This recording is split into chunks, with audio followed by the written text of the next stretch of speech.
Hola mis hermanos, nuevamente en Divagaciones Libertinas.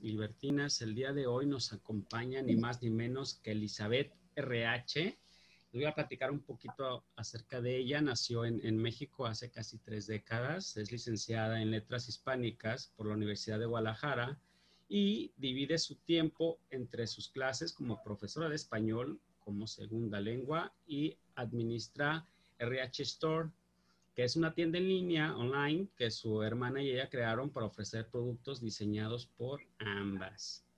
Vive en Guadalajara con su hermana Carolina, su perro Larry y 5 adorables conejitos, que probablemente se multipliquen y sean muchísimos más en poco tiempo. Actualmente escribe la tercera y última parte de Un Plan Mayor, mientras las dos primeras están en proceso de publicación. Un Plan Mayor es una trilogía por entregas dedicada a contar los retos y caídas de 8 personajes inmersos en el patinaje artístico. Es la primera novela de ficción cristiana en español que usa a este bello deporte como un contexto principal en toda su trama. La primera parte es Vivir de Sueños y contará con 5 volúmenes. Pues bienvenida, Elizabeth. Muchas gracias, gracias, Guillermo. Gracias. ¿Cómo estás? Gracias. Bien, bien, feliz de estar aquí, de escucharlos, del recibimiento afectuoso que me dan Al, y pues emocionada de escucharles, de aprender de ustedes y pues de participar. no, ¿Sí? pues Gracias. ¿cuál aprender de nosotros si tú eres la estrella? Este, híjole, un montón de preguntas, pero quisiera ahondar un poquito en tu pasado, en cómo iniciaste a lo mejor tus primeras lecturas, así brevemente, quién fueron tus primeros narradores o poetas que te gustaron, quizás no los que leíste, pero sí que te impactaron, que dijiste, yo quiero hacer algo así, quiero escribir. Ay, wow, pues hace, hace muchos años. Eh, pues comencé prácticamente con películas. Antes de ser lectora, creo que me gustaban mucho las películas. Es algo que tenemos desde casa, de siempre estar viendo nuevos, nuevos títulos de películas y mi papá en particular siempre era de traer nuevas películas a casa. Y bueno, como que esto abría mucho mi mente hacia la idea de historias, porque esa es la parte que yo siento con la que me identifico más que la idea de leer o ver cine o teatro incluso, es las historias.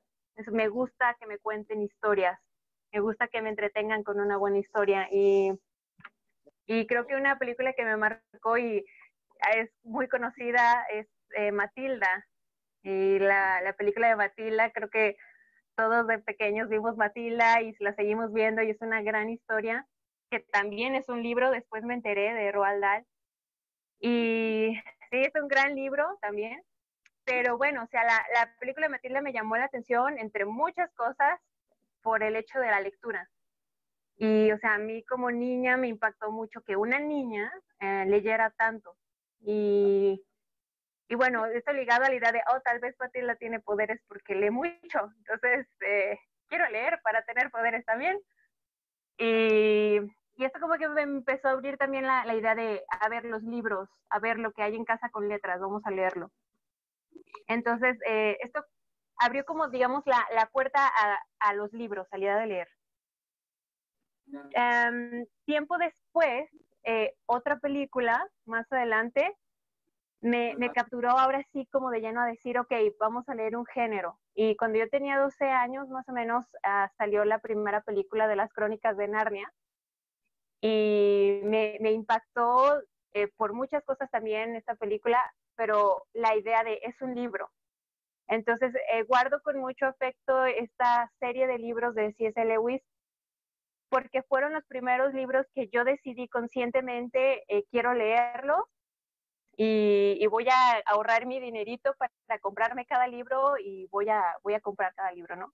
Entonces, esto me marcó hacia una inclinación de un género y por mucho tiempo yo leía mucha el género de fantasía épica Y después me salté a otros géneros, tal vez un poco más realistas, pero esto me marcó. O sea, si te puedo decir a un autor que me marcó para decidir leer con conciencia, con gusto, fue esto.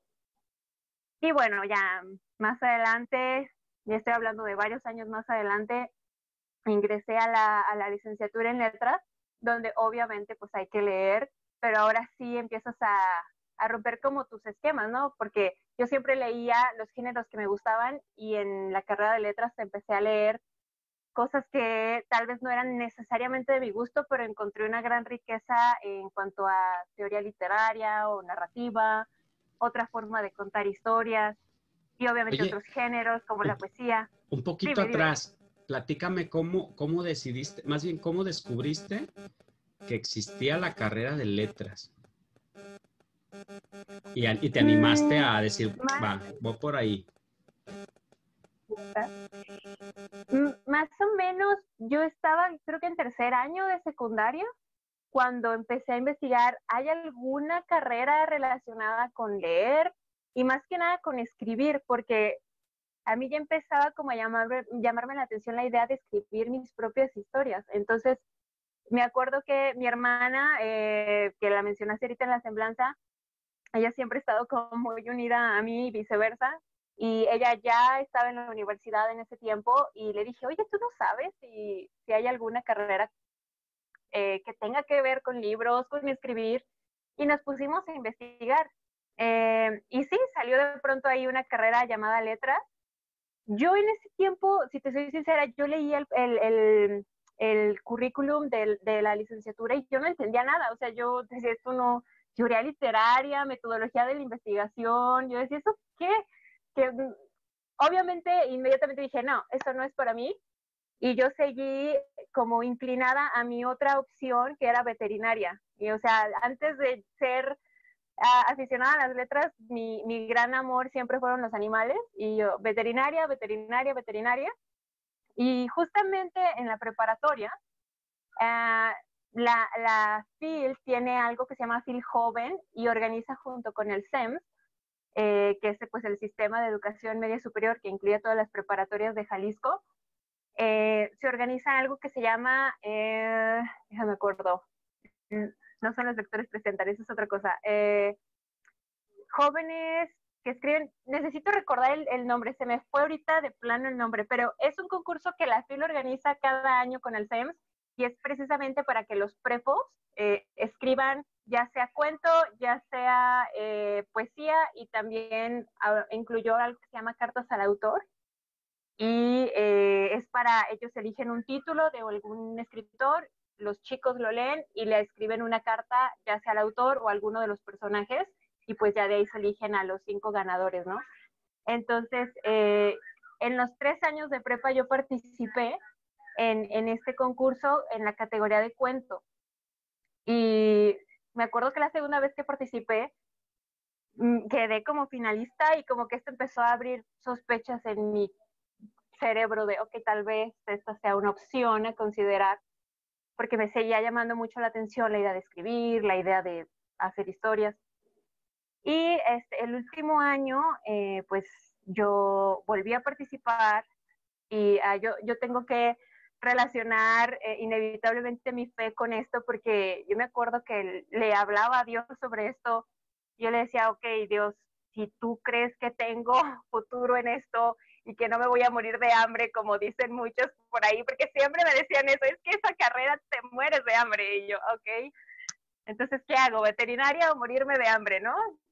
A mí no me afectaba la idea de morirme de hambre si siempre y cuando era algo bueno, a lo que me iba a dedicar bien, que me iba a gustar, porque la verdad yo no puedo verme en un lugar trabajando o haciendo algo donde yo no esté a gusto. Entonces, bueno, para no hacerla larga, el último año participé y gracias a Dios me tocó ser una de las ganadoras.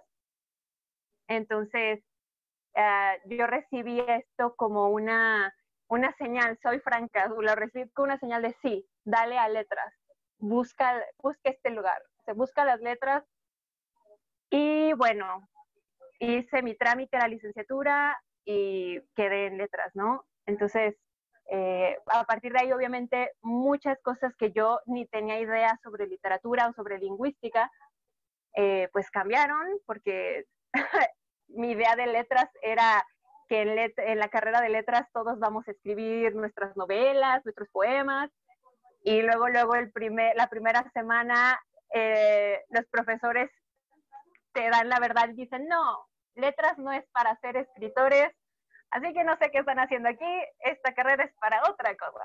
Y dije, bueno, ok, tal vez no es lo que esperaba, pero por algo entré, así que voy a seguir.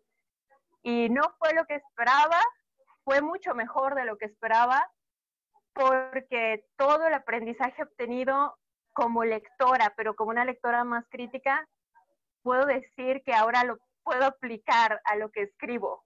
Entonces, parece que letras no es para escritores o para forjar escritores, pero yo diría que sí. Es para forjar escritores que sean un poquito más centrados en lo que hacen, ¿no? Y bueno, este es el resumen de cómo empecé.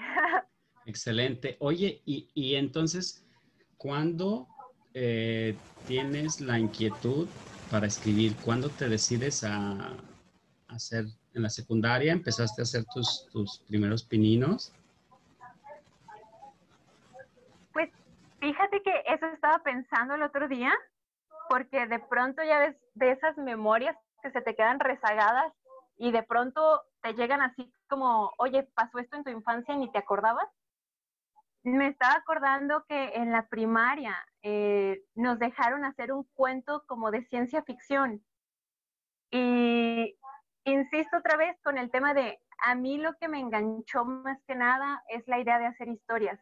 Y a mí en ese tiempo me gustaba la ciencia ficción sin saber que era ciencia ficción por la película de El Planeta del Tesoro de Disney. No sé si la ubican. Es un buen remake del libro de Stevenson de la Isla del Tesoro. Y por esta película y esta tarea creo que de quinto grado estábamos, pues la idea era hacer una paginita, dos paginitas. Y yo me acuerdo que yo casi llené media libreta en una noche, de una noche para otra. Y estaba acordándome y dije, wow, creo que desde antes ya había como ciertos flashes o ciertos indicios de que probablemente este iba a ser mi camino, pero todavía no lo sabía. Y posteriormente, claro que sí, en la secundaria, en la preparatoria, empezar a escribir y a como medio estructurar novelas, que siempre empezaba y las dejaba como a la mitad, y mis pobres amiguitos de la prepa siempre tenían que sufrir como mis lectores cero de, toma, mira, lee lo que escribí. Y ahí los tenía entretenidos al menos un rato. Pero sí, ahí había pequeñas luces de ello. Excelente. Oye, y luego ya entrando a letras y con todo esto que aprendes, ¿qué más haces? Porque sé que tienes creaste una revista, pero antes de la creación de la revista, ¿estuviste haciendo algunos otros proyectos o en qué momento entró? Porque se me hace muy completo este trabajo que hiciste de la revista, que ya nos platicarás, pero ¿cómo te preparaste para llegar a ese momento? ¿Qué más hiciste? Sí, en relación como con la revista, eh, sí, como les estaba platicando, en la carrera de letras, luego los profes son bien crueles y te dicen que no vas a ser escritor de novelas. Y ciertamente con todo lo que hay que leer en la carrera y con todos los ensayos que hay que entregar, porque más que nada letras es entregar ensayo tras ensayo tras ensayo. O sea, me volví más experta en ensayos durante la carrera que en escritura de otro tipo. Pero yo siempre estaba como con esa inquietud de, ay, pero yo quiero escribir historias, o sea, yo no quiero solo escribir ensayos. Y para este tiempo yo descubrí algo que yo no sabía que existía, que se llama fanfiction. Y es interesante porque el fanfiction tiene como dos caras. O sea, la cara de la afición mala, o sea, donde les doy todo el derecho a criticar al mal fanfiction, o sea, a la mala escritura, llámese escritura publicada o escritura de fanfics, o sea, que es escritura totalmente por fanservice, o sea, no te importa realmente la escritura, es simplemente cumplir un capricho personal. Pero está el otro lado del fanfiction que es completamente, le voy a poner el nombre de profesional, porque hay autores de historias alternas, de hecho ese es el nombre real del fanfiction, que dedican mucho tiempo, no solo a escribir, a forjarse como escritores, a hacer bien sus historias. Entonces, yo empecé a conocer este lado del fanfiction y me llamaba mucho la atención que había fictioners, es el nombre que se les da, con gran madera de autores. O sea, yo los leía junto con mis libros de la carrera y yo decía, wow, estoy viendo una novela, pero digamos que alguien tomó a los personajes de Orgullo y Prejuicio y hizo una historia alterna con ellos y es un libro publicado. Y ahora que lo pienso, sí es un libro publicado, se llama Orgullo, Prejuicio y no sé qué otras cosas le agregaron por ahí. Pero bueno, a lo que voy es que es un género o subgénero de la escritura muy bien planteado, que no es nuevo para nada. De hecho, en la literatura lleva siglos el fanfiction, solo que no tenía ese nombre. Pero bueno, me tocó conocerlo y empecé a escribir. Digamos que la parte narrativa que no podía cumplir por mientras en mi carrera, la cumplía en el fanfiction. Entonces me empecé a sumergir mucho entre estos autores. Me maravillé de la pasión, de la dedicación, del profesionalismo que ellos tienen y también del deseo que ellos tienen de un día dejar de escribir fanfics y empezar a escribir sus propias historias.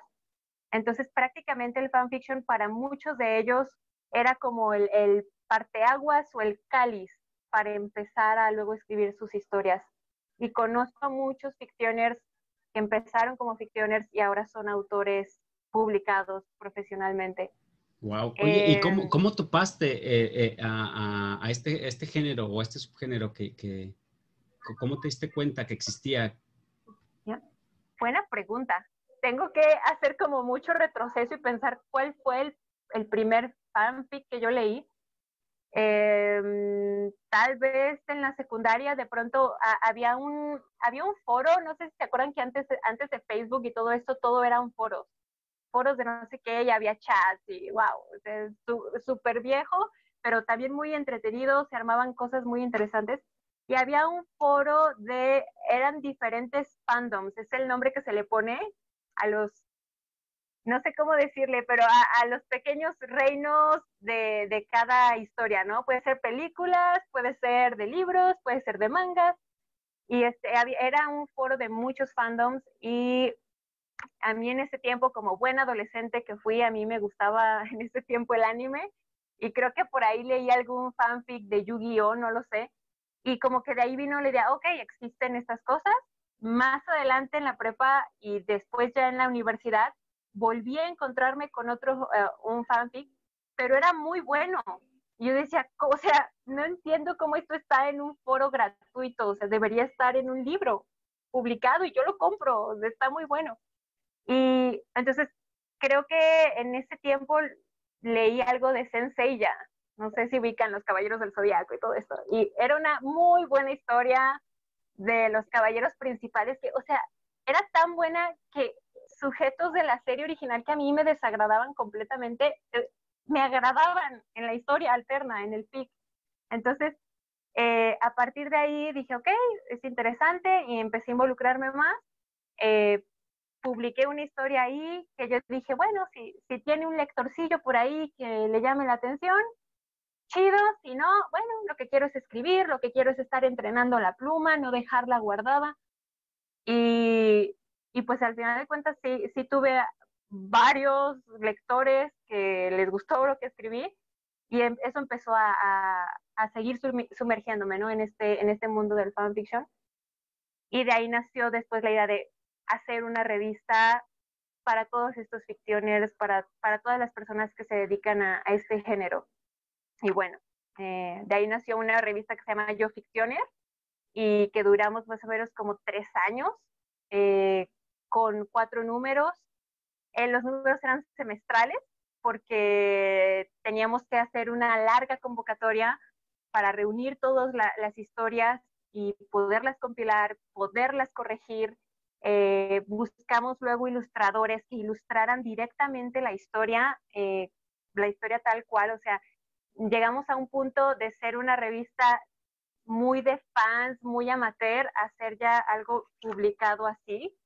Entonces, con todo y su mesa directiva, sus ilustradores, sus creadores de contenido también. El último número fue del fandom de literatura, justamente, de todas las historias alternas que tengan origen en libros. Aquí está, o sea, es un compendio, más o menos como 8 historias, y hubo un jueceo, hubo una mesa decidiendo cuál historia iba a quedar, cuál no. Y bueno, pues aquí está, ¿no? Y estoy feliz, estoy orgullosa. A mí me da mucho orgullo hablar de fanfiction, y siempre lo defenderé. Me encanta este género y motivo mucho a los futuros escritores que, si no tienen tiempo de escribir ahorita sus novelas, escriban fanfic, porque de verdad es una forma de estar trabajando la pluma y no dejarla ahí en el olvido. ¿De qué año es la revista? ¿Esos 3 años? ¿En qué años? Número, Ajá. deja de acuerdo, más o menos es como del 2015 al 2017, inicios ya del 18, porque yo en el 2018, y esta fue la razón por la que yo tuve que decirles a todo el comité y a toda la gente que ya no podíamos seguir, yo me cambié de casa y francamente fue un periodo muy complicado. Entonces yo ya no tenía fuerzas para seguir con la revista y me dolió mucho dejarla porque había mucha gente ahí, y hasta la fecha sigo recibiendo comentarios y mensajes de seguirla en el futuro.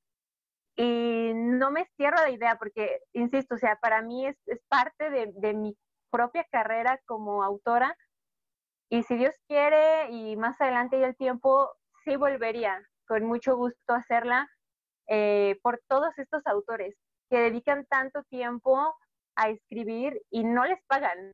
Nadie les paga, de hecho los critican mucho y ellos siguen escribiendo. Entonces, más o menos, como 3 años. Oye, ¿y Bueno, tus colaboradores de dónde eran? Porque sé que es un trabajo enorme hacer una revista, desde la edición, desde juntar a tus colaboradores, tu equipo, sé que es pesadísimo. ¿De dónde eran tus colaboradores? eran de muchos lugares, muchísimos lugares. A la mayoría de ellos yo no los he conocido en persona todavía. Yo siempre hablé con ellos vía mensaje o vía llamada. De verdad, ahora lo pienso, era un proyecto muy bonito porque yo me gané la confianza de las personas, y ahorita digo gracias por esa confianza, porque había mucha gente de México, de diferentes estados, Guanajuato, Querétaro, Tabasco, muchos de Monterrey, algunos de Yucatán, también de Ciudad de México. Había otros un poco más lejos, en Canadá, en algunos estados de Estados Unidos. ¿Qué más? En España, había varios autores en España, también algunos peruanos, argentinos, colombianos. Era un gran compendio de autores de todo el mundo, porque si algo tiene el fanfiction es que es mundial. En todas partes hay de esto, en todos los idiomas también probablemente. Entonces sí, eran de diferentes lugares. Oye, qué riquísimo. Qué padre Sí. proyecto. Me encanta. Oye, y después de la revista, ¿qué pasó? ¿Qué seguiste haciendo? Después de la revista, ah, pues yo cerramos la revista y yo pensé que ya no iba a haber como planes o proyectos en ese tiempo. Yo en ese tiempo estaba escribiendo una historia alterna, En fanfiction hay algo que se llama universo alterno. Es cuando tomas a los personajes del fandom original y los pones en otro universo totalmente nuevo, completamente salido de tu imaginación. Entonces, esto ya se empieza a considerar una novela original. O sea, poco a poco se entrelaza como una novela original. Y de hecho, sí, eso fue justamente lo que me pasó. De un universo alterno se transformó en una historia original donde yo ya decía, esto ya no tiene nada que ver con los personajes del fandom que tomé. Entonces, es una historia original y me seguí adelante con esta historia. Como a mí el fanfiction lo que más me enseñó fue ser disciplinada con mi escritura, yo seguí con la misma disciplina de un fanfic y terminé la novela en más o menos 8 meses. Entonces, pero la novela de un solo libro resulta que ya eran 3, entonces seguí con el segundo libro, con esa misma disciplina, y ahorita estoy escribiendo el tercero. Entonces, prácticamente después de la revista, lo que siguió fue escribir mi propia novela. Y pues es justamente esta novela, Un plan mayor, que la primera parte es Vivir de sueños. La historia de Un plan mayor, ahorita la estabas leyendo ahí en la semblanza, es justamente sobre patinaje artístico. Y a mí el patinaje artístico también como que me llamaba la atención, pero en el 2018, con los últimos Juegos de Invierno, no sé, o sea, por cuestiones ya ahí de destino, debo decir, me tocó ver todos los Juegos de Invierno. O sea, siempre uno ve patinaje como, de pronto te toca ver algo en la tele y ni lo entiendes bien, pero está bonito, ¿no? Y ya. Pero en estos Juegos de Invierno los vi completos, o sea, todas las competencias de patinaje artístico, y me llamaba mucho la atención, no la parte técnica, porque ciertamente es muy difícil y es muy artístico, me llamaba la atención la reacción de los patinadores.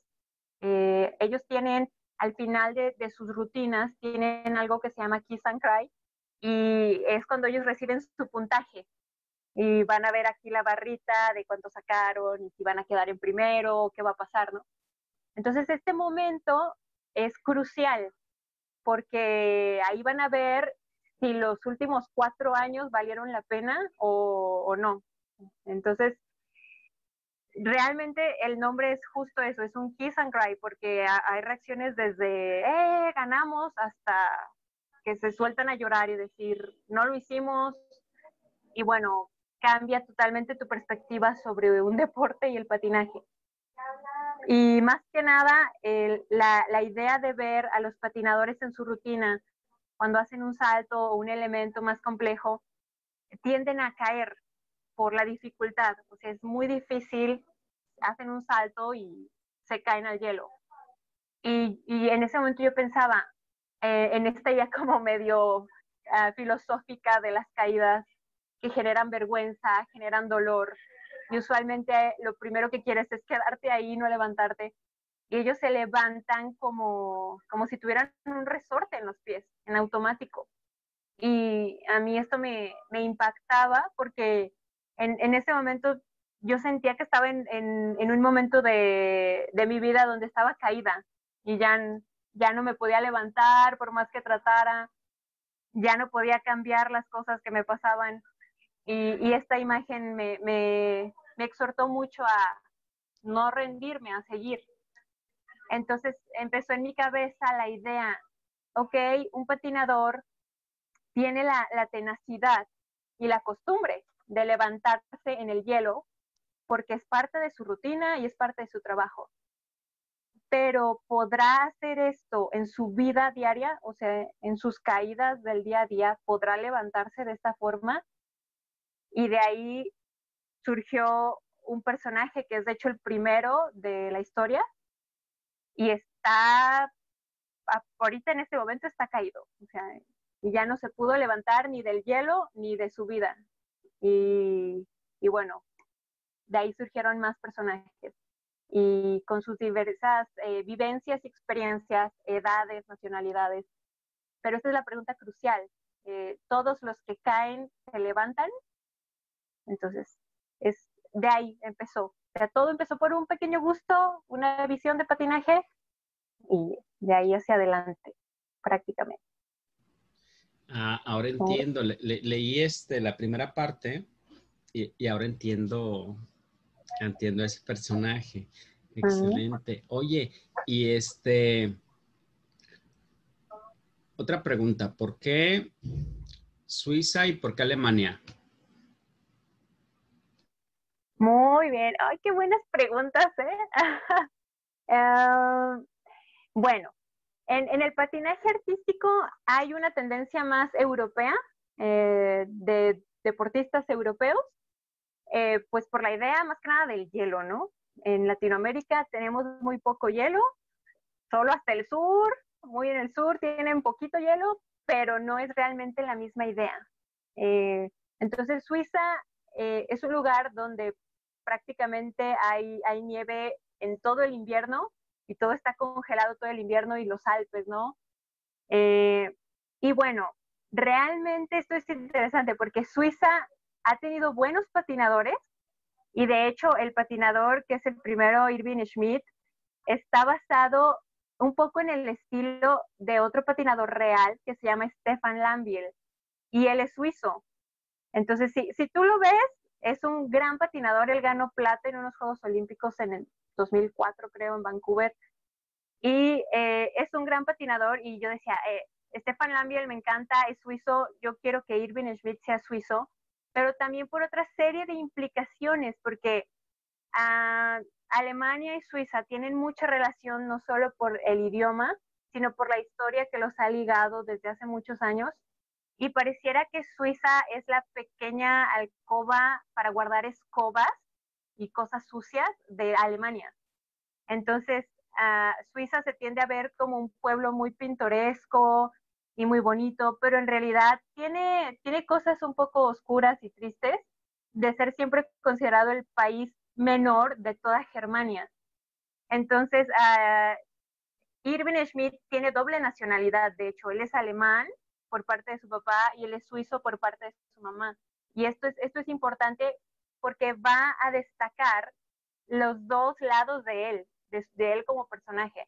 Entonces, por esta razón está esta relación entre Suiza y Alemania, de momento, porque más adelante vas a ver a otro país involucrado que también es importante en el patinaje y con los personajes.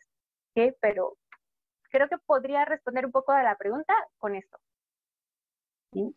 Y otra cosa que me llamó la atención, ¿por qué el primer personaje es varón?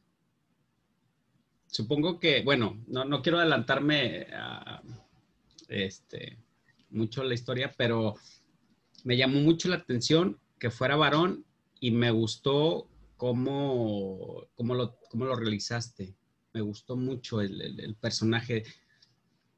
Desgraciadamente tenemos bueno, no voy a hablar por todos, tengo una lectura muy machista, cosa que me di cuenta mucho tiempo después, sin ser consciente, hasta con esta literatura de género, y dije, chinga, he leído a puros, bueno, en su mayoría, a puros, carnales, he leído a puros hombres, y qué onda con las mujeres, y hay unas, obviamente, son impresionantes a través de la historia, ha habido mucho, pero desgraciadamente lo primero que nos llega, sigue siendo machista nuestra educación, y pues aprendemos, acerca de puros escritores varones, y me llamó la atención eso, dije, está muy bien creado, me gustó el personaje.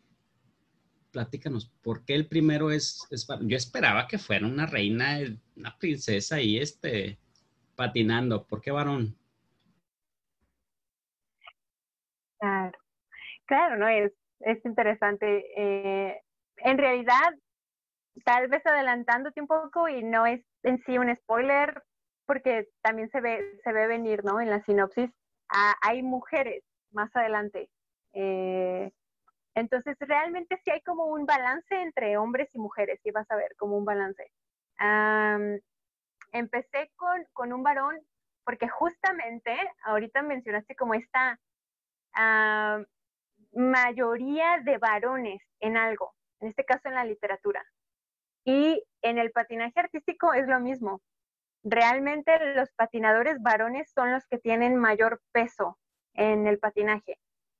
No porque las mujeres sean inferiores en técnica, porque de hecho en las últimas temporadas de patinaje los hombres ya están como teniendo un poco de miedo porque las mujeres se les están adelantando en nivel técnico. Sí, es impresionante, es impresionante. Y digo, bueno, en un buen balance, creo que el patinaje podría ir para arriba con ambos, con mujeres y hombres. Pero sí, por muchos años el patinaje ha sido netamente de varones. Y si tú buscas figuras de patinaje artístico destacables, siempre son hombres. Y de hecho, los nombres de los saltos, eh, porque cada salto que hacen los patinadores son 6 saltos diferentes, tienen origen en el nombre de su creador, del patinador que los creó. Y todos son hombres, ninguno es de mujer, ninguno. Entonces, sí es interesante porque, bueno, se destaca más la parte de varones en el patinaje, pero también porque, si te soy franca, yo quería un poquito salir de la rutina de que una mujer escritora escribe sobre mujeres. No me voy a dar como los aires de, ay, es que yo puedo escribir sobre un hombre y puedo conocer su mente, porque francamente ahorita también pienso y digo, es un misterio para mí, ¿realmente estaré haciéndolo bien? ¿Realmente así pensará un hombre de 30 y tantos como es Irving? Y luego Stephen, que tiene 24, ¿así pensarán realmente los hombres de esa edad? Eh, pero es también como una experiencia un poco así de experimento para mí, tratar de meterme en su mente, cómo lo haría él, cómo lo haría yo como mujer. Y pues quería romper un poquito esta idea de siempre escribir sobre mujeres porque soy mujer. Entonces, no, salirme un poco de esto. Y ahorita siempre disfruto mucho escribir justamente sobre Stephen, sobre Irving y otros personajes varones que van a salir más adelante. Eh, entonces sí, creo que podría ser por eso, pero más adelante vas a encontrar personajes mujeres y ya ahí me podrás decir si hay realmente un balance o si se me está yendo más la mano con uno o con otro. ¿Sí? Es un trato. Fíjate que la primer mujer que leí que escribía y escribió una saga sobre un detective varón, fue Ruth Rendell, una chica inglesa, una señora inglesa, Sí. que me impactó el primer libro. Ya después me encontré un libro en librería de viejo. Dije, Ruth Rendell, leí la historia. Dije, bueno, parece interesante, vamos a darle. Y me encantó. Y ya después investigué quién era Ruth Rendell. Y ya pues me fascinó más. Y ya después vi que tenía una saga completa de este personaje. Wow.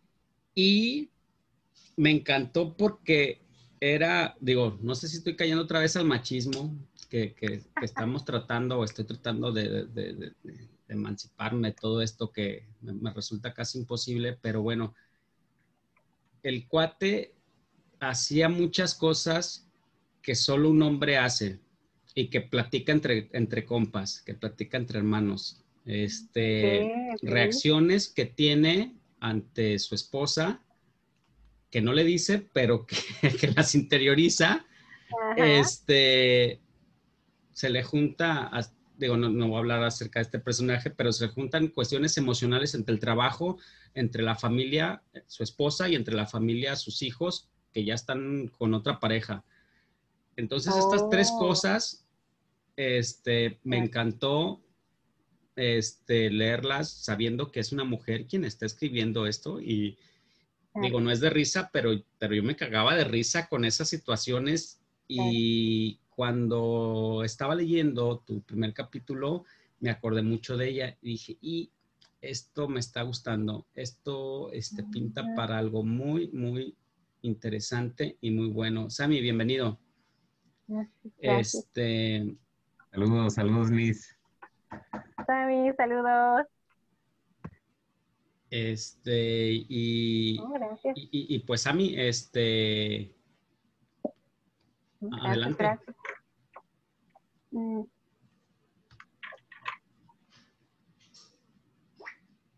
No, pues yo vengo a interrumpirlos, ¿no? Mejor los escucho un ratito y ya de lo que escuche, ya comento, hago preguntas a Liz, ¿no? Bueno, gracias. Otra pregunta que me surgió.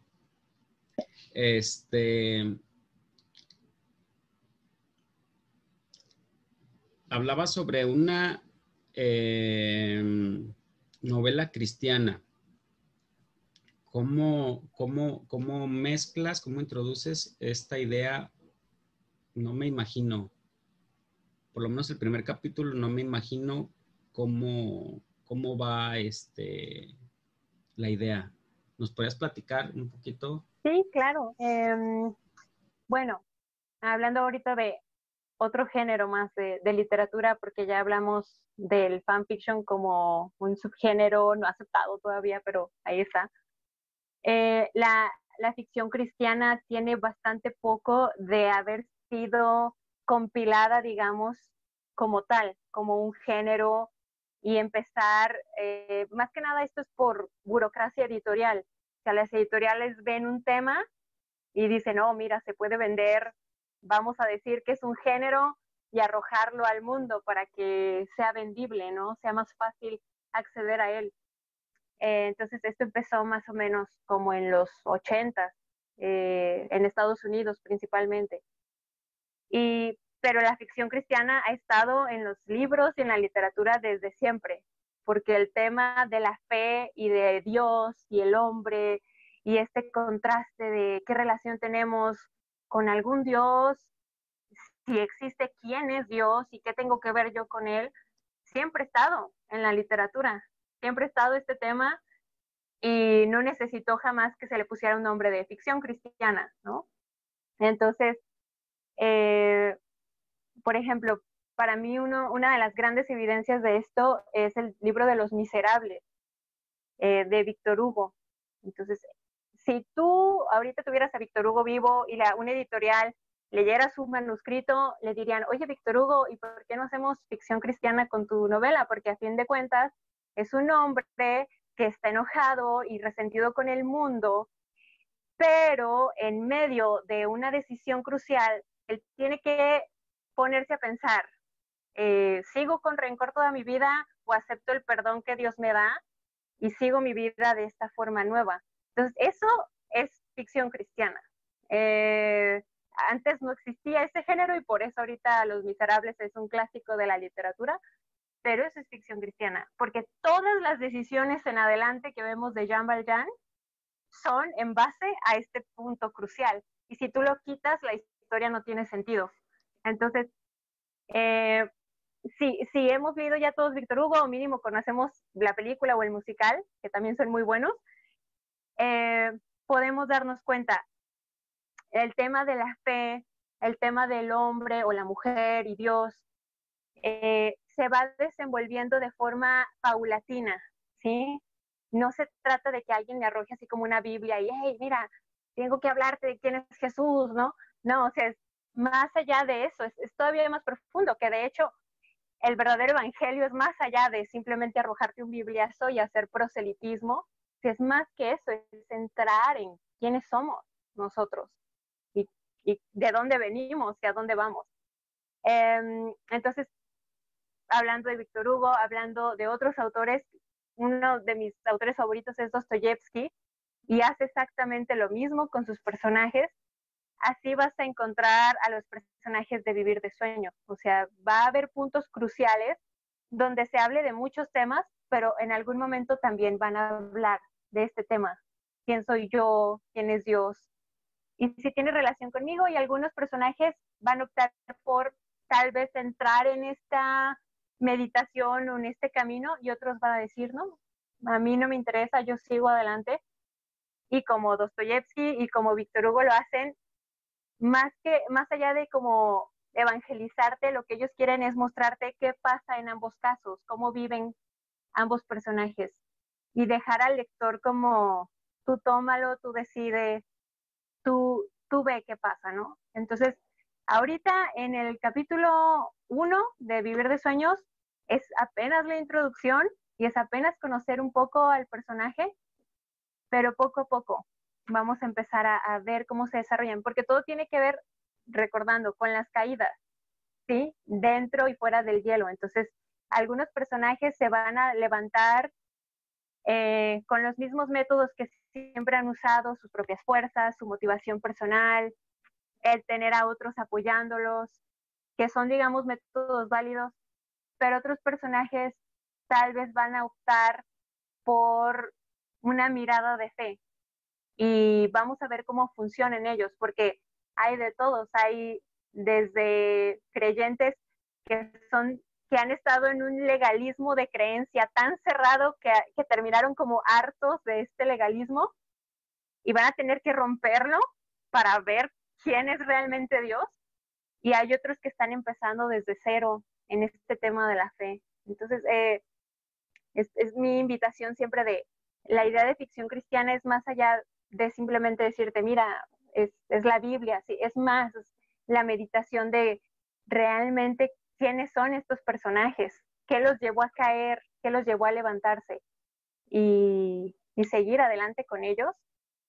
Y si hay como esta identificación con alguno, empatía o contrastes también, eso es lo que me gustaría que el lector fuera con ellos en este camino también. Pero no sé si resuelve un poco la pregunta o ya me enrollé yo hablando de otras cosas, pero más que nada es eso. Sí, habrá que, fíjate que eres tramposa porque habrá que leer no tramposa, más bien, eres ingeniosa porque habrá que leer el resto para poder entender lo que estás diciendo. De entrada me llamó la atención, bueno, te voy a comentar dos cosas. Los primeros, o bueno, la escritura surge precisamente de la religión, tú lo sabes, Claro. y surge en forma de poesía, de cantos. No lo había pensado, pero todos los textos, o por lo menos los textos más antiguos, ya sean en pictogramas o ya sean en estalactitas, o ya sean en papiros o piedra o lo que sea, son religiosos. Inevitablemente lo más antiguo que encontramos es religioso y poético, en forma de poesía. Sí, O de cantos, que a fin de cuentas va lo mismo, la poesía. es verdad, es verdad. Y otra, ya después la prosa nace mucho después, Sí. eso ya viene mucho después la prosa, pero me llamó la atención otra cosa. No había pensado en eso, pero si a Jean Valjean o al Estadio de los Miserables le quitas al obispo, la historia no funciona. Ese punto Exacto. es clave y no lo había visto así. Eso está interesante. Claro, Ese es claro, un punto súper clave, el obispo en Jean Valjean, que claro. precisamente, y es quizás lo interesante, como dices, no es el bibliazo, sino No. las acciones que hace el obispo. La plata, a ver una cena Exacto. interesante. Luego Sí, cuando se la lleva este cabrón, sí, sí, no, yo sí. se la regalé, tráete el otro, te olvidaste el otro candelabro, mijo, ahí te va, llévatelo. Y Exacto, es un show, exacto. ¿no? Eso me dio risa, me llamó mucho la atención y dije, no, está loco este obispo, como dejas la casa abierta, tiene a las mujeres ahí, pues no, o sea, no Claro. está de acuerdo, no está de acuerdo, no es posible, en este mundo está muy cañón. Sí, claro, claro. Sí, sí, Supongo sí, sí. que vas más por el lado de las acciones y eso me llama la atención en cuanto a esto. Te lo comento porque hay como una especie de vacuna en el mundo en general. Si tú presentas o bueno, como presentaste una habla cristiana, te aseguro que muchos así como que, órale, qué padre, Sí, pero ya hay sí, un freno ahí, un freno de, ¿qué me voy a encontrar? No lo sé, pero estoy vacunado con todo lo que tenga que ver con Dios, con sí, cristiandad y con lo que sea, con una deidad, a menos que sean los caballeros del zodiaco. claro. Bueno, eso de mi generación, eso ya es muy oldies, perdón, eso ya me proyecté Sí. bien cabrón. Pero sí hay No, no, yo. pues no sé, sí hay mucho freno. ¿Cómo Sí, has llevado, aparte de esta novela que estás escribiendo, que has escrito, que vas escribiendo, habías tenido otros textos públicos que lleven esta temática? ¿Cómo los has me- trabajado? Se me hace interesante porque no es común. No es común. De hecho, eres la primera chica con esta idea que conozco y, y sí, platícame, ¿cómo está ese rollo? sí, sí, yo, pues más que nada decirte que, o sea, yo entiendo este tema de la vacuna, creo que es una imagen interesante, esta idea de que automáticamente estás como receloso se está receloso, ¿no? A cristiano, entonces luego hay comunidad de no quiero leerlo porque me va a convertir. Y es como esta idea de, también a veces yo digo, ok, pero ¿a qué le tienes tanto miedo? Si solo te va a hablar tal vez de Dios y si tú no crees, pues tú sigues tu camino y no pasa nada. Pero más que nada, a mí cuando estaba en la carrera, que fue donde leía a Víctor Hugo, me llamó mucho la atención esta forma de manejar la historia. Eh, porque yo en ese tiempo, hablando de romper legalismos, yo estaba en un proceso donde yo decía, yo siento que lo que me hablan en la iglesia a la que asistía no concuerda tanto con ciertas cosas que yo veo en la Biblia, hablando del libro que es la base, ¿no? Y hablando de la vida de Jesús, que es la base. Entonces, yo no encontraba como ese match de decir, oh, tiene razón, somos cristianos porque hacemos lo que Cristo hace. No, yo lo sentía muy religioso, muy legalista. Pero en cambio leo a Víctor Hugo y veo a este hombre actuando como realmente Cristo lo haría, ¿sí? En vez de darte el bibliazo de eres un ladrón, ¿por qué me robas después de hacerte bien? Toma algo más, porque veo tu necesidad. Entonces, esto es verdadero cristianismo, hablando realmente de quién es Cristo. Y a mí esto fue lo que me interesó de Víctor Hugo y luego, te digo, de otros autores, de Dostoyevsky, de Tolstoy, de las hermanas Bronte, de este Amado Nervo, hablando de poesía. Yo decía, esto es realmente cristianismo, ¿sí? Esto es realmente lo que vino a sembrar Jesús, a sacudirnos para ver quiénes somos delante de Dios y llevarnos a Él realmente. Entonces, no se trata como de adoptar un nombre, soy cristiano, no es algo más que eso.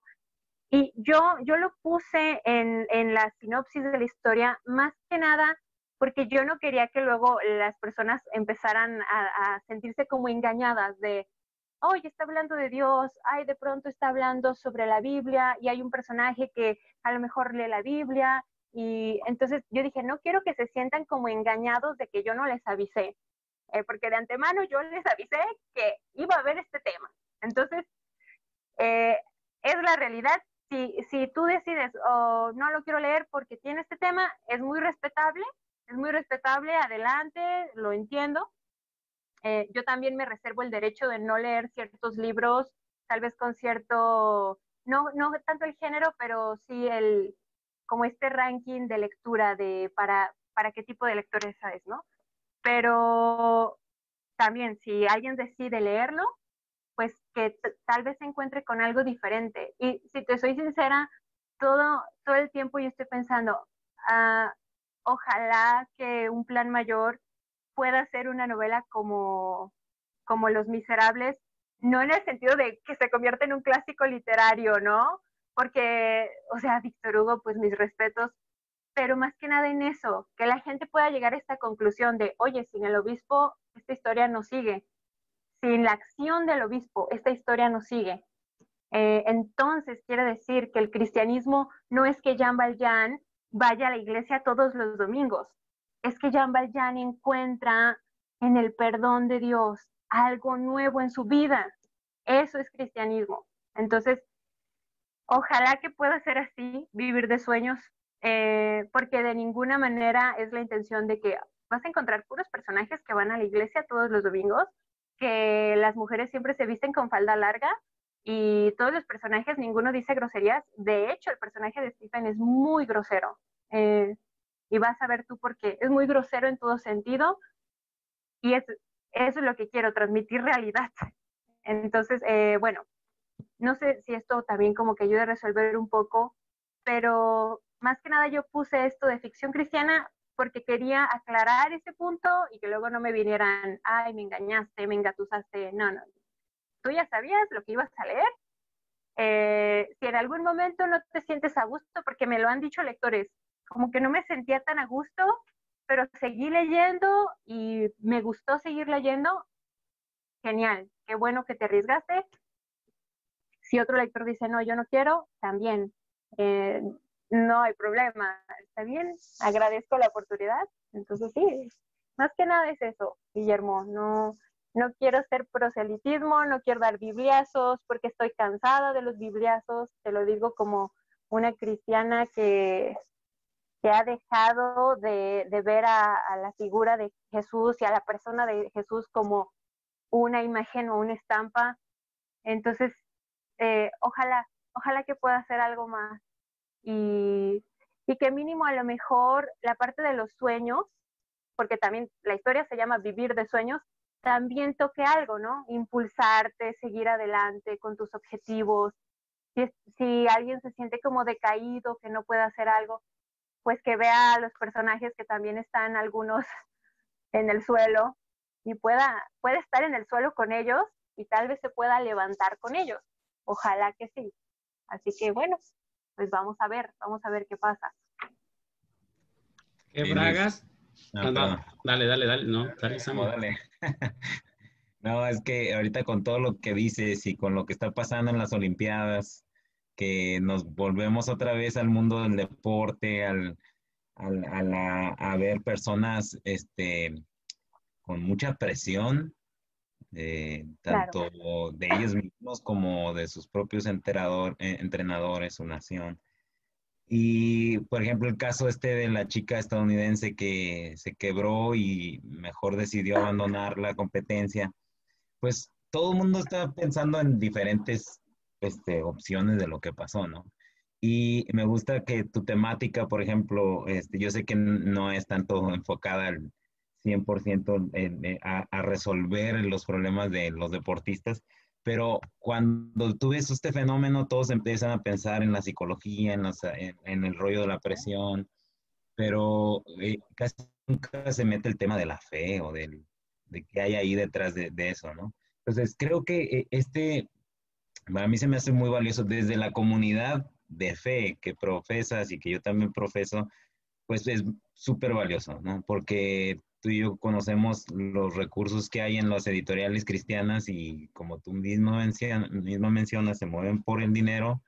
Hay grandes autores que solamente hablan sobre, o uno, son recursos muy teológicos, muy académicos, muy buenos, por cierto, y otros, pero también muy difíciles de leer, de comprender. Y por sí, otro lado están los libros de pues, superación personal con cristianismo, que son muy sencillos, muy vendidos, y pero que te disfrazan otras cosas, ¿no?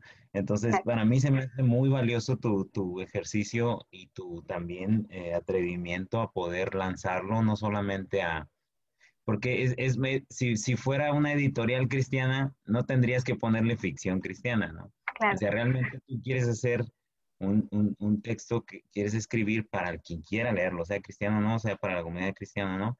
Entonces eso se me hace muy, muy valioso, ¿no?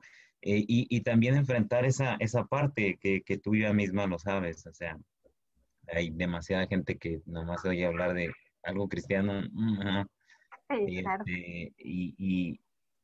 Pero me gusta ese atrevimiento, esa decisión de poderlo decir directamente. Y también me imagino, bueno, quería preguntarte, ¿no? Si ya te lo preguntó Guillermo, pues bueno, es, hay una búsqueda en ti también, o sea, ¿quieres encontrar algo de la fe o más bien quieres compartir algo que ya encontraste, ¿no? O sea, mientras escribes, mientras estás escribiendo o sigues escribiendo esta secuela, ¿quieres encontrar algo acerca de la fe o ya encontraste algo y lo quieres transmitir más bien desde el Mm. enfoque?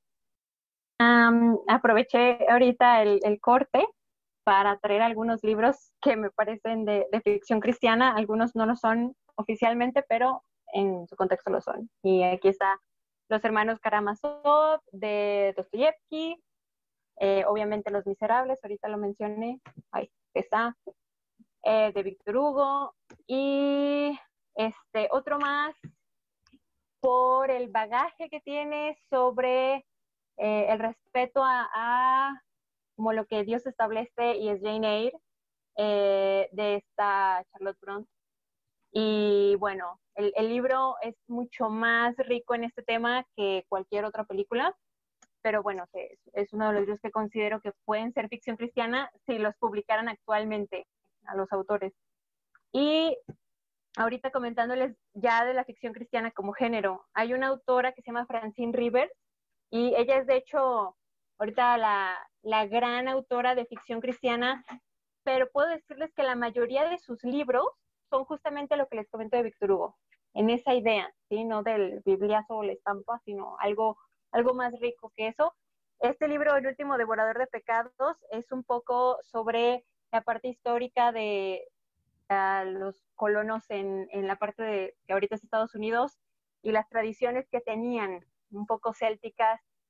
Sobre uno de ellos literalmente se devoraba el pecado de los muertos en esa época. Es una parte histórica interesante. La autora, de hecho, su especialidad es la novela histórica y es muy buena. Y una autora mexicana, Kayla Ochoa Harris, Nunca Sabré.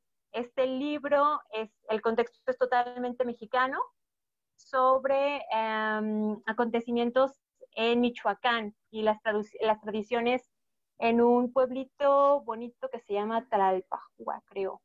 Y es muy bonito porque tiene muchas tradiciones, mucho contexto mexicano, y es ficción cristiana, pero insisto otra vez, el tema es más allá de hay personas yendo a la iglesia, es algo más que eso. Es muy bueno y lo recomiendo mucho, es muy bueno. Y bueno, respondiendo a la pregunta de Sammy, yo le comentaba ahorita a Guillermo que la historia comenzó siendo una historia alterna, en un universo alterno. Yo había tomado personajes de un fandom, los inserté en un mundo diferente y empecé a hacer una historia.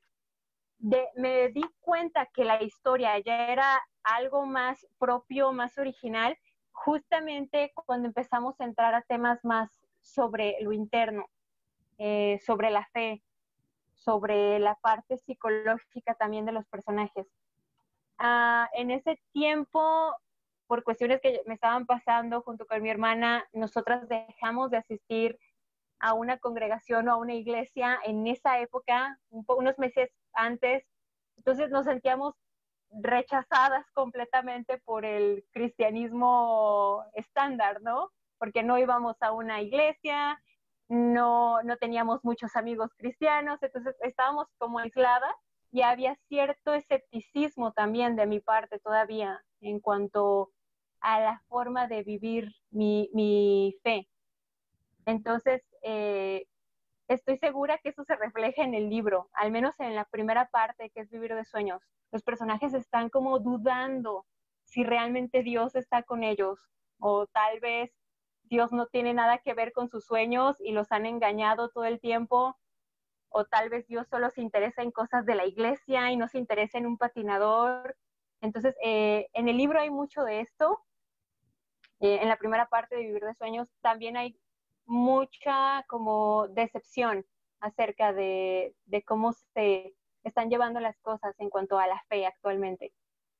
Y también puedo decir que sí hubo como un camino en mí, O sea, sí hubo, al estar escribiendo, al estar descubriendo a estos personajes, sí encontraba yo respuestas, porque la tercera parte ahorita ya más enfocada en no en descubrir, sino en ya aterrizar algo que gracias a Dios ya puedo decir, o sea, ya puedo decir que no hay un escepticismo, ya no hay una duda, tampoco hay un legalismo, o sea, esas cadenas ya se rompieron, gracias a Dios, pero ahora la tercera parte es más como poder aterrizar eso. Y la primera y la segunda son un poco ese camino, ese proceso. Ah, así que respondiendo a esa pregunta, sí hay como un caminar también. Creo que es inevitable cuando escribimos, siempre nos involucramos en lo que estamos escribiendo y avanzamos con lo que escribimos, cambiamos con lo que escribimos y volteas atrás y dices, ya no soy exactamente la misma persona que empezó a escribir esto. Entonces, eso es interesante también. Yo te quería hacer una pregunta. Cuando escribes a lo que nos narras, tus novelas son más o menos extensas.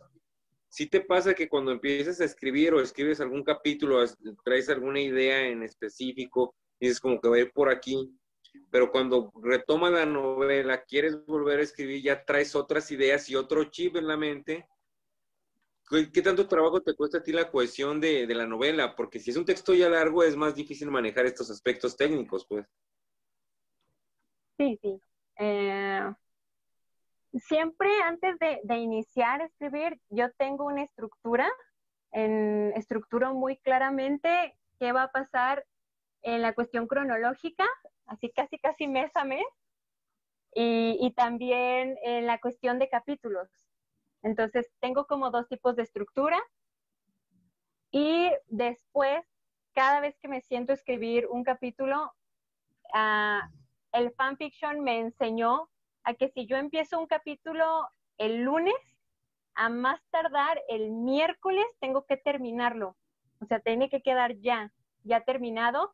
Después hay mucha edición y corrección, claro que sí, pero la idea ya debe estar clara para yo poder avanzar. Sí ha pasado que de pronto estoy escribiendo y veo las reacciones de los personajes, porque más que nada siempre estoy pendiente cómo reaccionaría este personaje en esta situación. Y si lo que yo estructuré no cuadra y cuadra otra cosa, entonces sigo ese rumbo nuevo. Y a veces ha pasado que cambia completamente una estructura de varios capítulos adelante, pero en general siempre trato de terminar, tal cual, de terminar y terminar también el capítulo a más tardar en una semana para evitar esto, porque yo sé que si tú escribes medio capítulo y lo abandonas, posiblemente cuando lo retomes ya tu mente está en otro estándar, en otra idea, y no es tan fácil regresarlo. Entonces, a lo mejor por eso no me ha pasado que me bloqueo o ya no puedo escribir, porque siempre yo voy a escribir un capítulo nuevo cada vez que me voy a sentar a escribir, así que es un poco más fácil en ese aspecto. No sé si va por ahí Oye, la pregunta. Elis, quiénes son tus personajes? O sea, ¿les tienes cariño o son proyecciones ahí de tus amigos? ¿Hay de todo? ¿O hay gente extraña por ahí que no sabes ubicar por qué está ahí, ¿no? Porque, ¿cómo vino a mi cabeza? ¿Cómo vino? Es Eh, que se me hace súper complicado. Yo, si acaso una sola vez me quise poner a escribir una novela, no, se me hizo un mundo, organizar un mundo entero ahí, no se me dio, no se me dio para nada. Pero siempre que escucho hablar de cómo construyen o la novela o el personaje, pues claro. es un arte, es todo un arte todo detrás de ello, ¿no? Sí, pues, no, eso sí, fíjate, se me hace interesante cuando escucho eso de, es que es muy difícil, no puedo organizar a un personaje, no puedo estructurar una novela, porque, o sea, ciertamente es difícil porque en el momento de estarlo estructurando, de estarlo pensando, pues pasas literal noches sin dormir porque estás organizando y a veces no puedes irte a dormir si no queda ya establecido qué vas a escribir. En cuanto a los personajes, creo que ahí tiene mucho que ver que empezaron ellos a tomar una voz propia. Después los analizo y sí noto cierta influencia de personas en mi vida, pero a lo mejor fue inconsciente porque nunca estuve pensando, Irving va a ser como mi mejor amigo de la universidad o Stephen va a ser como mi primo. En realidad fue más como inconsciente. Ya después analizo y digo, ok, sí hay ciertos parecidos, pero es más que nada, yo quería crear contrastes. En el caso, por ejemplo, de Irving, que es el primer personaje en la novela, es un personaje como muy taciturno, no quiere salir de su casa, quiere que lo dejen en paz. Y luego está Stephen, que si tiene una idea en la cabeza, no la piensa, la dice inmediatamente, aunque sea tonta, aunque vaya a hacer enojar a los demás. Entonces, este contraste iba a generar algo. Y sí, en efecto empezó a generar conflictos, empezó a generar trama. Y después tenemos otro personaje que es todo lo contrario a los dos, que es una persona un poco más callada, que trata de ver antes de hablar. Así que, más que nada, o sea, lo que yo quería era crear contrastes para que hubiera esta interacción de ideas. Entonces, si hay influencia, yo le compartía a Guillermo, a Chuy también, de cómo el estilo de otros patinadores, porque al final de cuentas la novela es sobre patinaje, influye en esto, pero es más que nada el estilo del patinaje, no las personalidades. Así que bueno, más o menos así también. Oye, A mí Eli, ¿cuántas horas escribes al día? Regularmente cuando es día de escribir, escribo más o menos de unas 5 a 6 horas tal vez, con intervalos en medio. Más o menos eso me ayuda a que en 3 días ya está el capítulo completado. Es un buen de chamba. mucho chamba. Es ¿Para que, qué? es que ¿Para qué? escribir, ¿Para que no te escribir es retribuya la disciplina. editorial? Escribir es disciplina, porque parece muy divertido, muy, ¿cómo se llama? Muy bonito. No sé, yo escribo, pero pues también es disciplina y es mucho trabajo, mucho preparar tiempo y es mucho trabajo de escribir.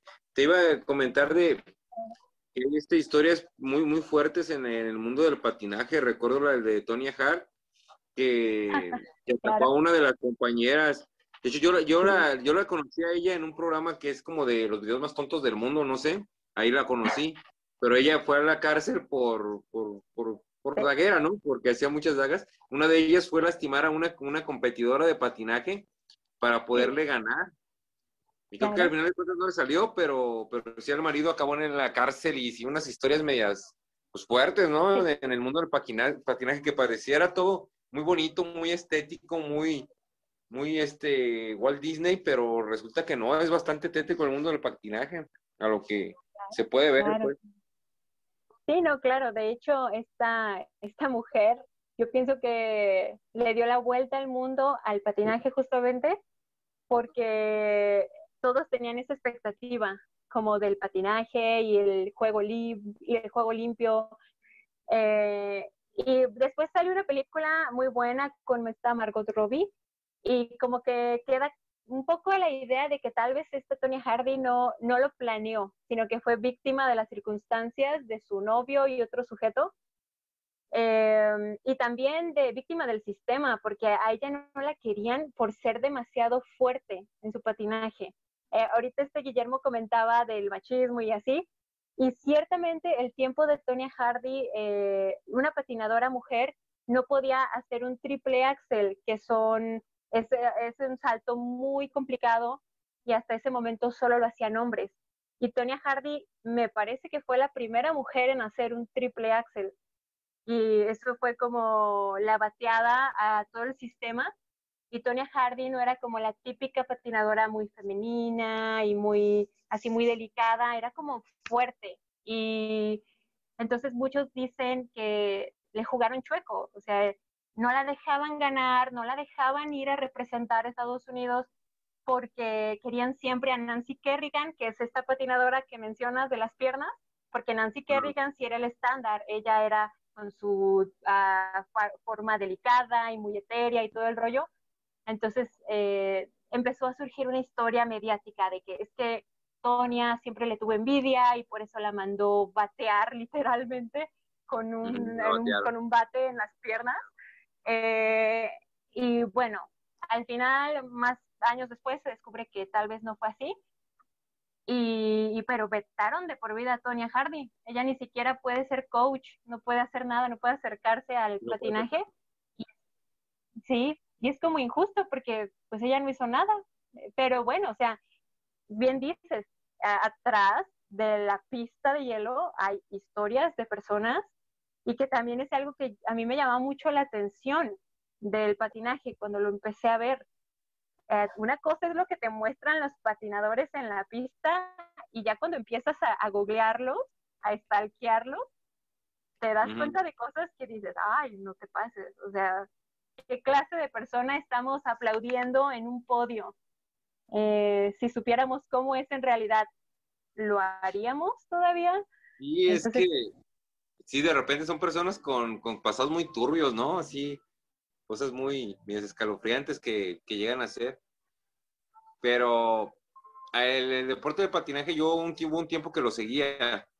Me gustaba ver el patinaje. Me tocó ver unas caídas terribles también, que decía, sí, unas lesiones fuertísimas. Y es que es muy peligroso. Es un deporte hermoso y todo, pero es uno de los deportes más peligrosos que yo he visto. Es demasiado sí, peligroso. exacto. Cuando es patinaje en dúos, las cargadas, los lances, todo es para Sí, los dos, para el que está cargando, tanto como para el que recibe, los dos es muy sí, peligroso. sí, Sí, es exactamente. duro, es duro. Graves accidentes, ha habido graves accidentes. Como bien dice, sí. Eh, Otra cosa muy contrastante de lo que vemos, o sea, vemos un deporte muy artístico, muy sublime, pero detrás se le están jugando todos los días estos patinadores en que si se caen y hacen mal un elemento técnico, no solo se pueden quedar inválidos o mal, se pueden morir. Y, o Claro. sea, todo por 4 minutos en la competencia, empiezas a sopesar, ok, vale la pena tanto riesgo. Y sí, eso es interesante y también me llamaba mucho la atención porque muchos patinadores retirados eh, se retiran con graves daños físicos. Ya no caminan bien, probablemente van a necesitar un tipo de prótesis de por vida. Entonces todos, no hay ni uno que no. Y viven con dolor, ¿no? Bueno, Exacto, yo que he practicado deportes, yo estoy lleno de lesiones. Me duele básicamente todo. Se me ha lesionado casi todas las partes del exacto. cuerpo porque he practicado muchos deportes. Y cuando dejas los deportes, que ya estás, en mi caso ya es nada más como por seguir activo, ¿no? Seguir haciendo, porque hay que hacer actividad física, ¿no? Pero si te quedas con muchas lesiones, me Sí, imagino un deporte como eso, las lesiones deben de ser gravísimas y vivir con dolor toda la vida. Te apuesto que aparte de las exacto. lesiones de movilidad, es vivir con dolor de espalda, de todo, pues. Es muy Sí, bonito el deporte, pero sí es bastante dramático, digamos. sí, no, sí, totalmente de acuerdo con eso. Por eso esos contrastes también me llamaban la atención y sí, si uno se mete a ver la historia ya posterior al retiro de los patinadores, todos están ya con mucho dolor.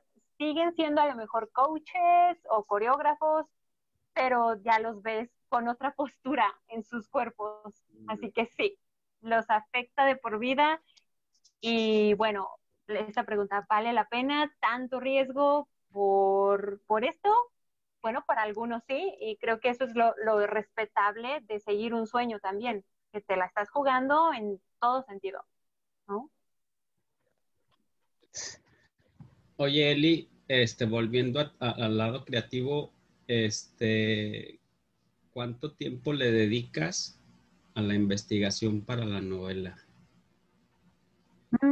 Yo creo que también se me van un par de horas al día, porque esto más que nada, como se empieza a convertir en un gusto personal, en algo que te alimenta a ti personalmente, yo empecé a investigar sobre las reglas oficiales del patinaje, las competencias, más que nada porque yo quería saber, pero primero tener que encontrar la página oficial, bajar de internet las reglas, imprimirlas, están en inglés, entonces ahí tuve que sacar mi inglés del Cooksh, dije, a ver si funciona. Y entonces este trabajo y posteriormente estar investigando sobre las diferentes nacionalidades de cada personaje, me ayudó mucho tener estudiantes de que algunos son de estas nacionalidades y en su momento ellos mismos me hablaban sobre cómo era su país, qué complejidades se enfrentan en su país sociales o también como con el idioma, con la lengua. Así que sí lleva un par de horas y esto ya no es de un solo día, sino cada día estoy tratando de, ok, ya sigue esto de escribir, tengo que actualizarme con esta información.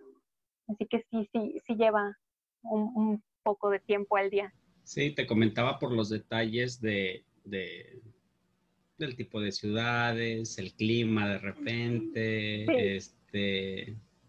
Dije, no, sí, tienes que pegarle o estar ahí y de todos modos Sí. andar viajando en la biblioteca o viajando por las ciudades. Sí. Y se nota que sí le pegas a la investigación, sí, me latió esa parte también. Dije, ¿cuántos? Sí, me imaginaba No. que más de 2 horas le pegas ahí a la investigación. A ver, déjame, estoy perdido un poquito. Sí. Tienes, publicaste una primera parte, ¿es un libro completo o es una parte de capítulos o...? Sí, muy bien. Ya vamos a la parte como de la estructura. Ah, bueno, Un plan mayor es el nombre de toda la trilogía. Trilogía, pues obviamente son 3 partes. Pero cada parte está dividida en volúmenes. Entonces, la primera parte, o el primer compendio, vamos, se llama Vivir de Sueños. ¿Sí? Ese es el nombre. Y está dividido en 5 volúmenes. Entonces, aquí tengo el primero y aquí tengo el segundo. Entonces, pues tienen como esta idea de que tengan similitud en la parte de edición, en el lomo y todo. Y aquí dice qué número de volúmenes y demás, el patín también. Entonces, la primera parte está dividida en 5 volúmenes.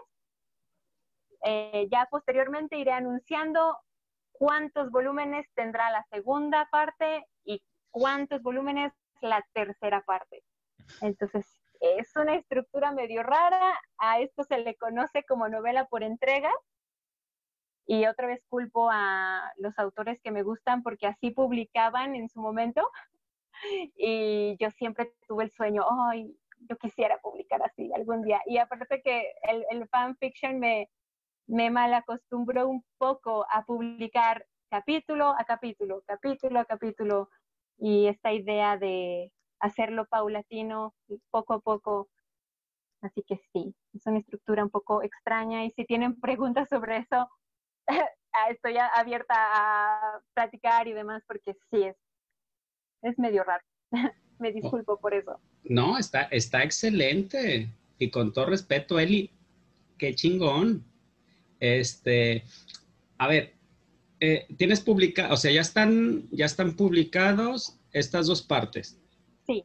Estas 2 entregas, que es la primera parte, que van a ser 5. Sí, o sea, la primera parte, Vivir de Sueños, de sus 5 volúmenes, Ajá. ya hay 2. De 5 volúmenes, ¿Sí? hay 2. Si Wow. Dios quiere, finales de este mes, finales de agosto, sale el tercero, ¿sí? Entonces, pero es la primera parte, es como si al Señor de los Anillos, el primero, la comunidad del anillo, lo agarramos y lo dividimos en 5. Entonces, esa es más o menos la idea. Y Ok. sí, ya hay 2 publicados.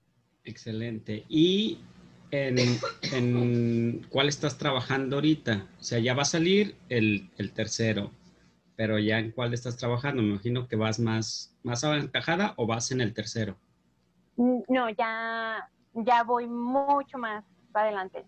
Ya voy mucho más. Sí, ya en este momento estoy escribiendo ya la última parte, digamos, el retorno del rey lo estoy escribiendo ahorita. Sí, la última parte la estoy escribiendo ahorita. Eso es lo que estoy haciendo ahorita, hablando de la parte creativa o de escritura. Esa es la primera, eso es lo que estoy trabajando ahorita. En la parte de edición, de maquetación, de publicación, mi hermana y yo estamos trabajando en el tercer volumen, como te comento, en el tercer volumen que sale en agosto. Entonces, las dos cosas se están haciendo al mismo tiempo. Trabajo de edición, de Vivir de Sueños, y trabajo creativo de escritura de la última parte, que si Dios quiere, no sé cuándo va a salir, pero va a salir más adelante. Es la idea. ¿Sí? Oye, está genial. Entonces estás editando junto con tu hermana también. Sí, sí, exactamente. Y Es maquetación un y todo. trabajo, sí. Y la impresión también te la estás aventando tú. La impresión, dijiste. Ustedes, pues, Ah, la impresión. sí, mi hermana es diseñadora gráfica y ella fue quien me dio la idea de autopublicar. Después de que me rechazaron como 10 editoriales cristianas, ella me dijo, no importa, lo publicamos nosotros. Y yo, o sea, yo conozco a mi hermana y sé que es una excelente profesional en la edición y en la preprensa, porque de hecho esto es en donde ella son sus moles. Ir con el impresor y decirle, así va a quedar la parte del pegado del libro, el tipo de portada. Ella ilustró las portadas, de hecho. Entonces, yo dije, claro que si se lo dejo a mi hermana, ella va a hacer un excelente trabajo. Pero yo decía, es mucho trabajo y no tengo cómo pagarle a mi hermana. Y ella, de su propio corazón, también Dios le puso en su corazón a hacerlo. Y pues, no sé, aquí, la verdad, si ella no me hubiera dicho, yo te ayudo, hay que hacerlo, yo no publico nada, la verdad. Yo simplemente sigo escribiendo y ya.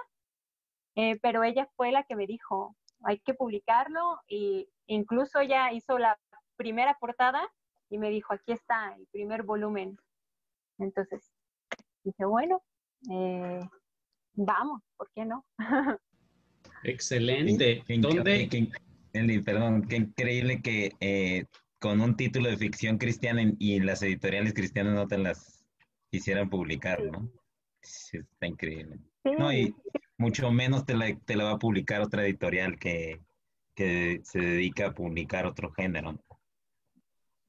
Híjole. sí, pues ellos, Pero, las pero qué bueno. editoriales me dijeron que no. Ay, perdón.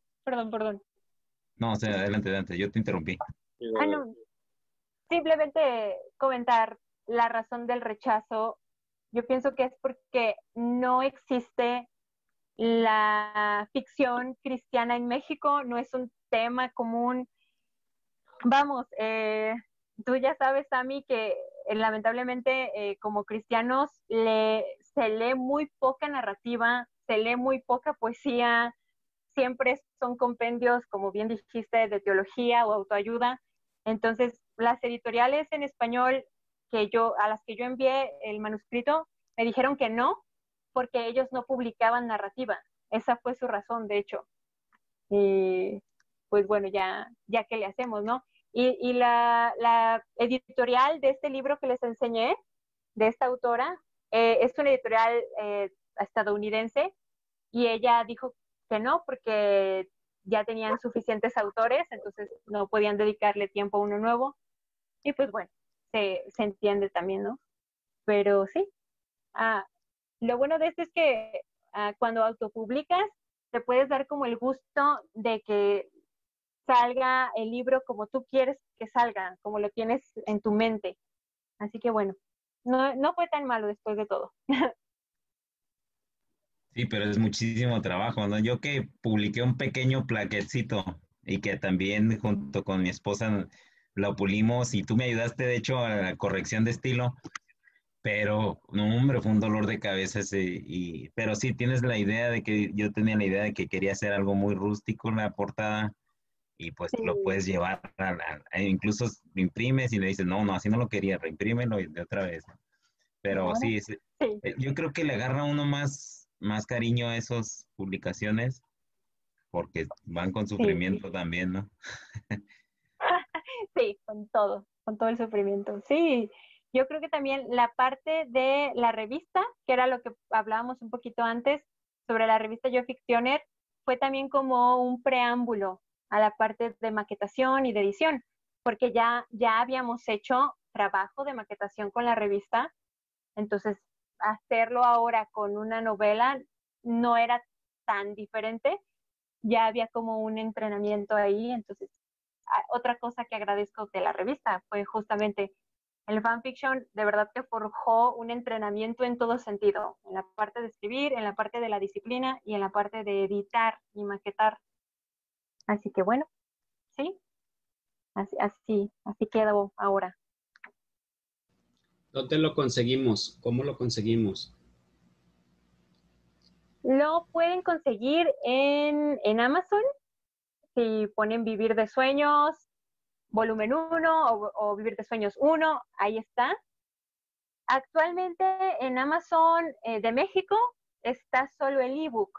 Entonces, tanto del volumen 1 como del volumen 2 ya está el ebook disponible. Si lo quieren impreso con una servidora, pueden ponerse en contacto y les hacemos llegar hasta donde estén, porque ya hemos enviado varios volúmenes a la República y fuera de la República también, y va con toda su parte de edición bonita y dedicado, con mucho cariño. Entonces, lo pueden pedir con una servidora.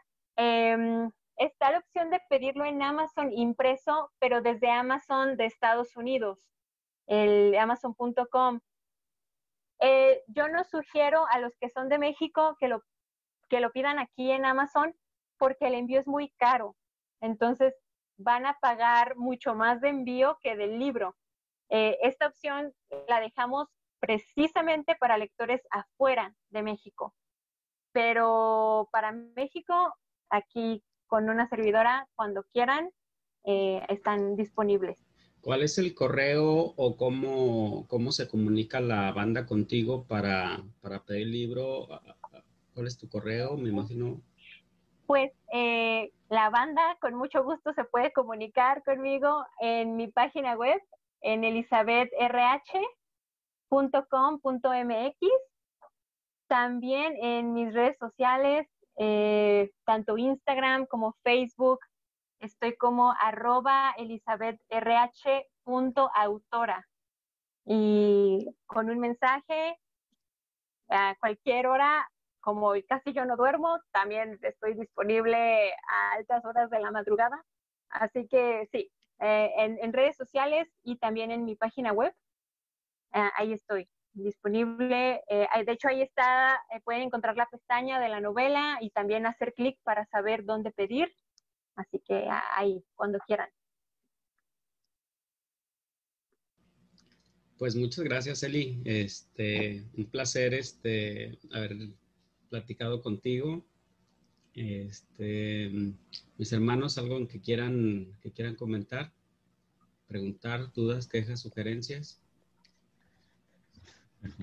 No, pues agradecerte que nos acompañes en el programa y como te comenté, aquí hablamos de todo tipo de temas, hemos hablado, y Muy bien. y qué mejor, pues, la invitación aquí contigo que te conocemos, pues, muy amiga de nosotros, Sí, y pues felicitarte también, desearte lo mejor con el libro y que aquí en alguno que te haya escuchado, pues encuentres ahí a alguien, algún otro lector que también quiera conversar, ¿no? Porque yo creo que eso es lo que buscas, que has transmitido, ¿no?